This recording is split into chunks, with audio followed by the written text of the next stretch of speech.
Hi, I'm Barry Ostrowski. At RWJ Barnabas Health, we believe that everyone needs to be informed about the important healthcare issues affecting their lives. That's why we're proud to support the important educational programming produced by the Caucus Educational Corporation.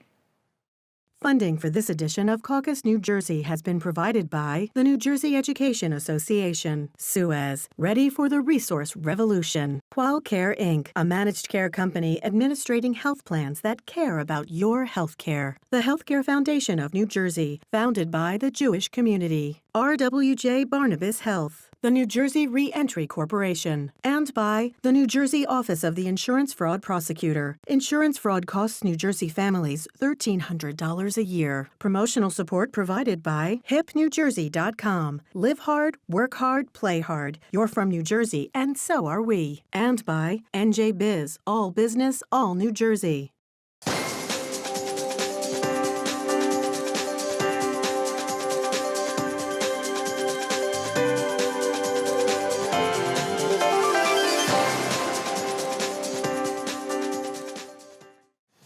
We are pleased to welcome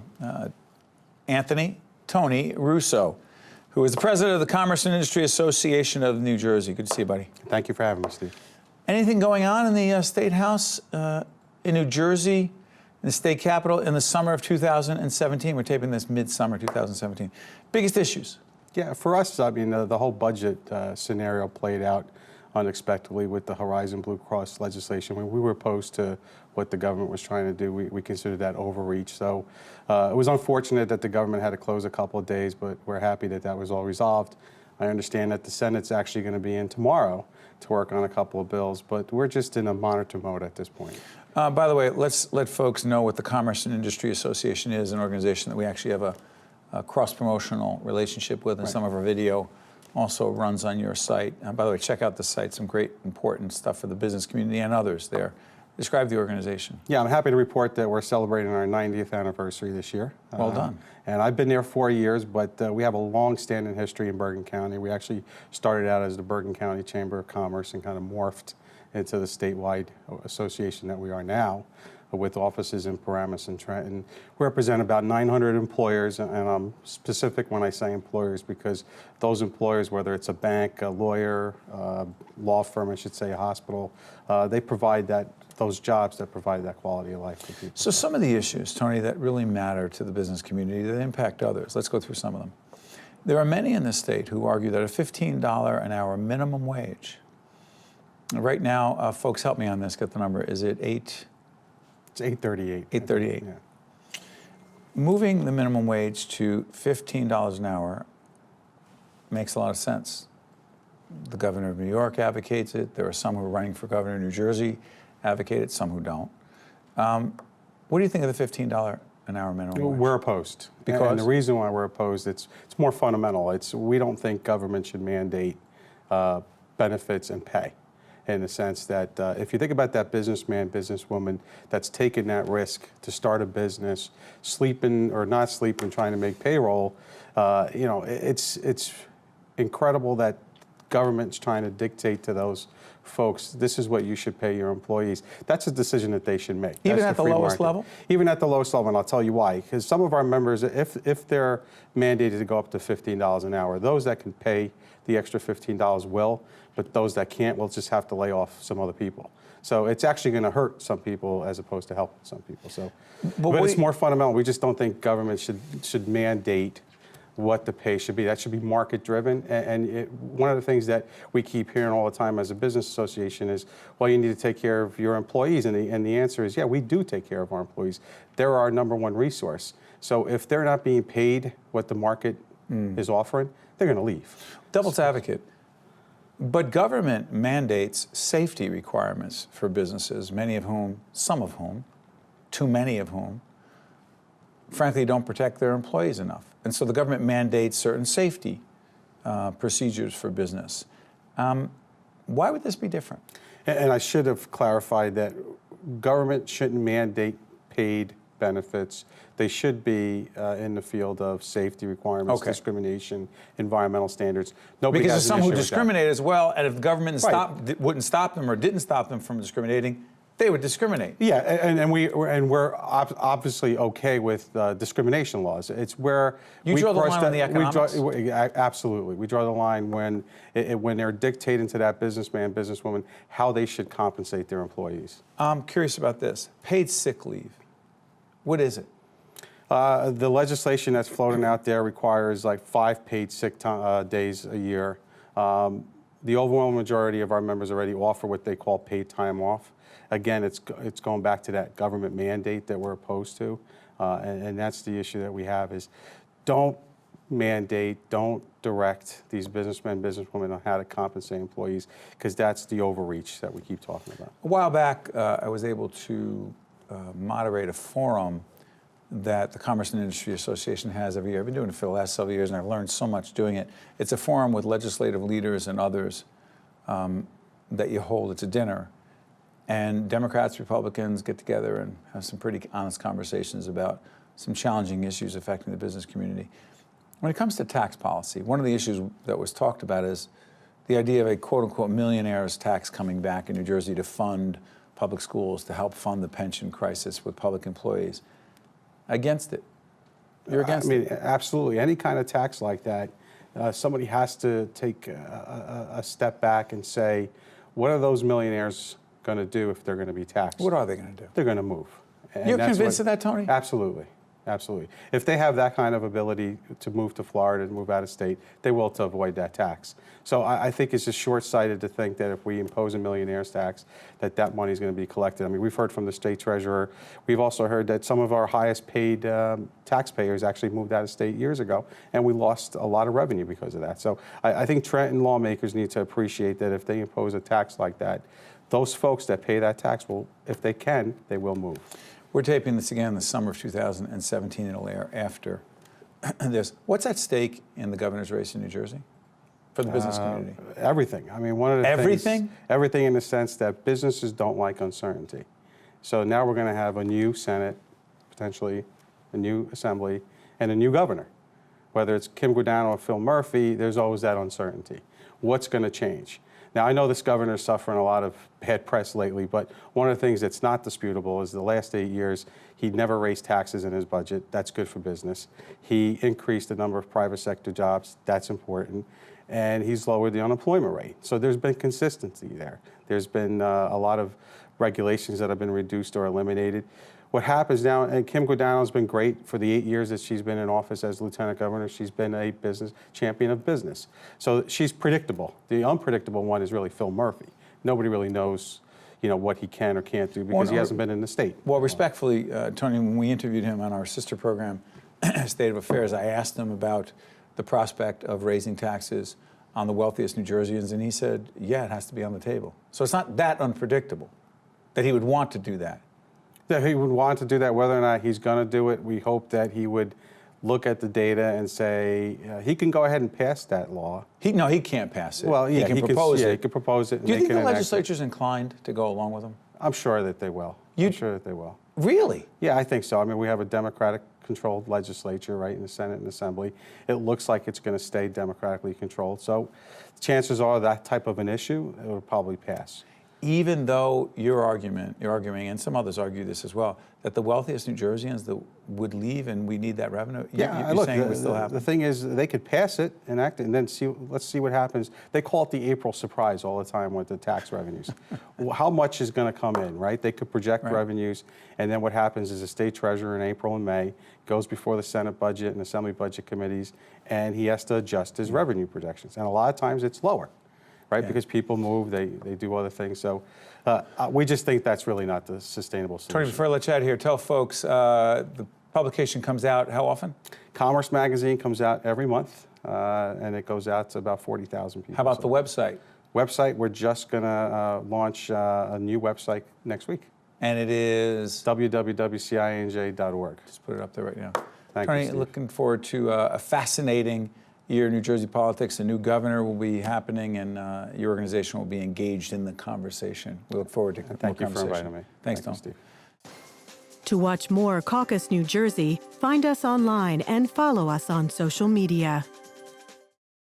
We are pleased to welcome Mr. John Elfers, who's a science teacher at Class Academy in Monmouth County. Good to see you. Yeah, you too. Nice meeting you. This is part of our Classroom Close-Up collaboration with the New Jersey Education Association. By the way, Class Academy is In Monmouth County, and it is a part of Monmouth County Vocational.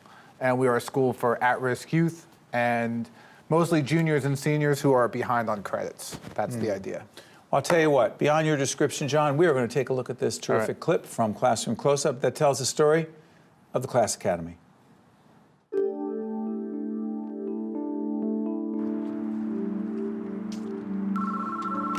Good morning, Class Academy. Do 3 more pans, right? Class Academy is a high school for students to help recover high school credits. Can we get them either A, to be a full-time student, or can we B, to get them to be shared time in a vocational program, come to us the other half of the day, or C, can we get them in a school-to-work program where they do come here and go to work half of the day? And what are the elements of the story, guys? These kids, they really do want to learn. It's somehow they've slipped through the cracks, and it really is up to the teachers to rise up again and just really stay on them and bring it out of them, just pull it out of them, because everybody has the learning inside of them, and they just need the proper environment. All right, so we've got 5 little minnows in there. And actually, that's a good sign. It's a sign that there is like living things and life in the water.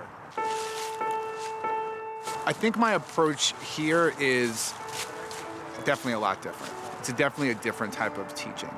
I think on any given day, you have to be able to adapt to what the circumstances are given. Hey, what's up, Chris? How you been? How you doing? Doing all right? I wasn't going to graduate on time, and I wasn't doing my schoolwork like I was supposed to be. But when I came here, at first I didn't really like it, but then I got comfortable, and everyone showed me a lot of love and support, and from there I just grew into the man that I am today because of Class Academy. So basically, you know, I am who I am because of this school, and I'm thankful. When I first got here, I kind of felt weird about it because everybody called this, you know, an alternative school, and I felt like, oh, so I'm not in real high school. But being here, it's like, it's a privilege to be here.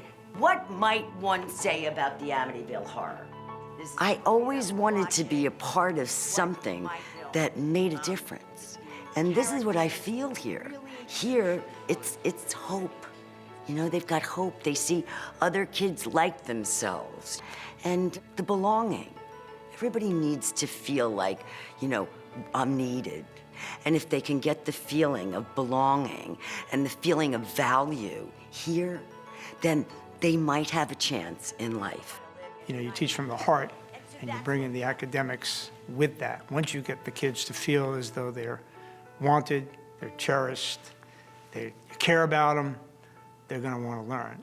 It's such a rewarding feeling at graduation to know that we did it as a team, that the students here made it. And you know what? They did it the old-fashioned way. They earned it. Powerful stuff. Let me ask you, John, what's it like when you know you connect with a kid who for so long, so many others have thought wasn't worth it? I think I kind of view them as the underdogs. I think that they come to us as a junior or senior, they're behind on credits. And the story for why they're behind on credits is, there's a multitude of reasons for that, but they're the underdogs. So when we can connect with them on an individual basis, we have small class sizes, we are rooting for the underdogs. And so when we see them walk across that graduation, it's like watching the underdog win the World Series. And I think that's the feeling that we get, is that we're rooting for the kids who have been a little bit down and out or feel that they're down and out. When you made the decision to go into teaching, was it with an eye toward, I want to help this particular group of kids? How did that happen? Well, I started my teaching career in Baltimore City Public Schools, and I kind of always went into teaching with this, like, I want to change the world mentality. What a great reason for going into teaching. Yeah, and it really, this is my 15th year now, and it's been a crazy journey, I will say. I've seen a lot and learned a lot about myself in the process of teaching them. To what degree does it require a quote-unquote different style, approach, methodology of teaching this particular group of students as opposed to another group of students that, you know, was doing very well and was very well adjusted and did not have some of the challenges that these young men and women have? I would say there's two parts. One, you can't take anything personal, right? What does that mean, for example? Meaning if a kid is having a bad day, right, for whatever reason, they're tired or they're just upset about something, they have a chip on their shoulder, it's not about you, right? It's not about me in that classroom, and it's just about getting the learning done, and I'm not gonna take their attitude personal.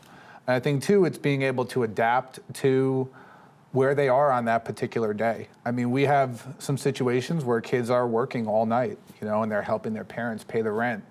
And when they're coming into school at 7:45 in the morning after working all night, they're not in the mood to necessarily learn about biology. But I have to meet them where they're at and get them to that point, even if they don't feel like it.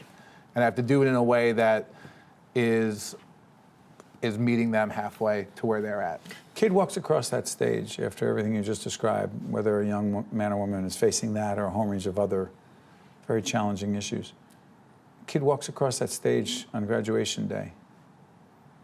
What's it feel like?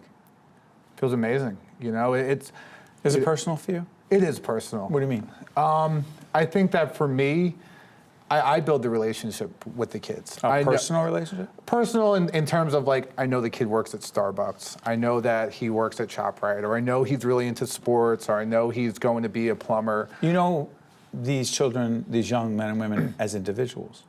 Yeah. Because Why does that matter as a teacher? Well, I think when you're teaching in a small class size, like we have maybe 7 to 10 kids in a class, and you can make that personal connection, and you can say, hey, listen, how was your shift at ShopRite last night? Or, you know, I found this really interesting science article that you were interested in yesterday.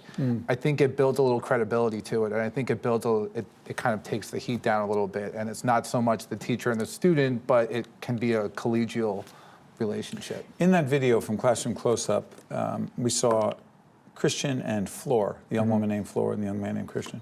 What's ahead for them? What was that? What is ahead for them? I think ahead for them is going to, well, one, maintaining full-time employment. I mean, that's key. And I think, two, it's working actively towards their future, whether that be Brookdale in Monmouth County or another community college. But having a positive attitude towards work and making something of themselves. How much you love what you do? Love it. 1 to 10? 1 to 10, I'm at a 9.5. Last question. As a student of leadership, you're a teacher, you lead. What's the greatest leadership lesson you've learned in your career so far? I would say probably listening to the people I'm leading. I would say that you can't really be a leader unless you know the people that you're working with, and you have to be able to listen to them and adapt to what they need. Well said. Keep doing what you're doing, John. We appreciate it. Thanks. And more importantly, these young men and women appreciate it. John Elfers is a science teacher at Class Academy in Monmouth County, and we want to thank our partners at the NJEA for once again contributing valuable video that helps tell the story from the Classroom Close-Up series. We'll be right back right after this. To see more Caucus, New Jersey with Steve Adubato programs, visit us online at steveadubato.org. If you would like to express an opinion, email us at info@caucusnj.org. Find us on Facebook at facebook.com/Steve Adubato, PhD. And follow us on Twitter at Steve Adubato. We're pleased to be joined by Erich Sekel, who is the Associate Director of Campus Ministry for Community Service at St. Peter's University, based in beautiful Jersey City. Greatest city in the world. Well, for those of us born in Newark, New Jersey, we would question that, but that's another story. Well, we'll talk about that another time. Yes, that's a different debate show. that. We'll Yes. debate that. We'll have Mayor Fulop and Mayor Baracco debating that. Yeah. How about this one? You're involved in something called the Campus Kitchen Project. What is it? So the Campus Kitchens Project is the main. They're kind of like our headquarters, based out in D.C. and they put, or they kind of run, or try to establish campus kitchens in high schools or universities or colleges. And we established at St. Peter's University, we were the 39th campus kitchen in the country and the second in New Jersey. The other one's in Atlantic City. What's in between? No one. Seriously? Yeah. That's a big part of what the Campus Kitchens Project does, and what we're trying to do is spread awareness, let people know that there's food waste, and that that schools, high schools, universities need to step up. We got Hudson County covered. Well, let me ask you this. You say you have Hudson County covered. Who is in a position to be food insecure, to be looking for help, to be looking for food, needs food? Well, 1 in 6 Americans, is food insecure. And yet 40% of all food in the United States is thrown out. So what we do is we recover the food, or... What does that mean? Well, give me an example. It doesn't mean that I'm going around to people's plates saying, are you going to finish that? What does it mean? It means basically, if you are a cafeteria or a dining hall, so at St. Peter's, Sodexo is our food provider. If you cook, you have to estimate how many meals you're going to be doing. So if you're cooking lunch, if you're cooking dinner, you're assuming, all right, like there are 500 meal plans and some faculty, some staff are going to come and eat. So we're going to estimate cook for 700. But if people decide to go to Prince of Pizza, I'm giving them a plug. Or they just don't come. Or they just don't come. What happens to that food? It's thrown out. Because they've been paid for it. It's not their fault. Because also they can't be the ones who are like, oh, we just ran out of meatloaf, give us an hour, we'll cook some. You have to be ready, you have to have the trays, they're all back in the warmers. Do you get that food from them? So we go and get the food from them. And then what happens? And then we bring it back to our base, which is out of the convent at St. Aidan's, which is the St. Peter's University Church. And basically if we have a full meal, a protein, a starch, a vegetable, it's pretty easy. We just kind of warm it up. But we also get food from grocery stores. Blue Apron is a partner. So we augment if need be. We only serve healthy meals.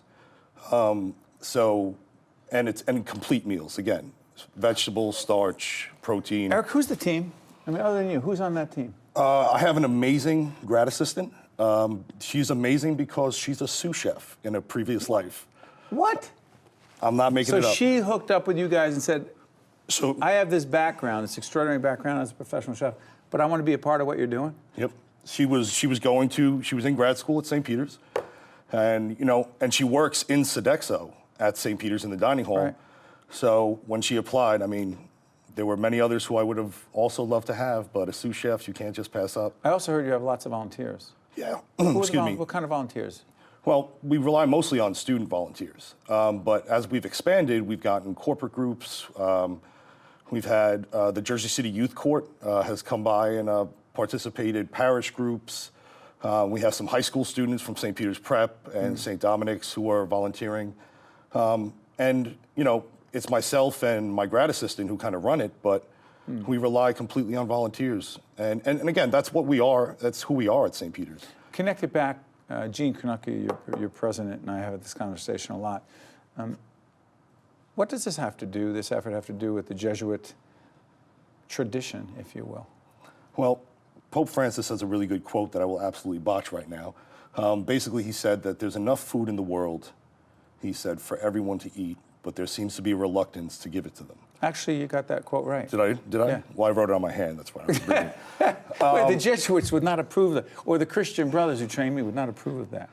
But you still got it right. You got it right. No, got it right.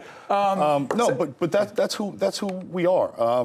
Being men and women for others, caring for others. That's the essential part of the other half of our students' education.